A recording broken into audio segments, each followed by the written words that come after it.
துலாம் ராசி நீதி நேர்மைக்கு ஆள்படக்கூடிய ஒரு அற்புதமான ஒரு ஆண் ராசி. பெண்ணா பிறந்தாலும் ஆணுடைய தன்மைகள் நிறையவே இருக்கக்கூடிய தன்மை உடைய ராசி. துலாம் ராசிக்கு ரோக சனி. பொதுவாகவே 6, 8, 10, 12 கேட்குறது துர்ஸ்தானன்னே சொல்லலாம்.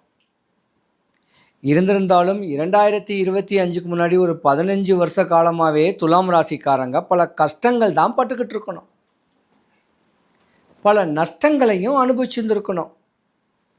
பல பேர் கருத்து வேறுபாட்டில் கணவன் மனைவி பிரிஞ்சிருக்கக்கூடிய தன்மையும் துலாம் ராசிக்கார ஆண்களுக்கு நிறையவே உண்டு. ஆனால் துலாம் ராசிக்காரருடைய ஆண்களுடைய மனைவியை நீங்கள் கொடுத்து வச்சிருந்துருக்கணும். உங்களுடைய கஷ்ட காலத்திலையும் நஷ்ட காலத்திலையும் அவமானம் அவப்பேர் பட்டுட்டும் உங்க கூட பிரயாணம் பண்ணக்கூடிய தன்மை உடையவங்க அவங்க.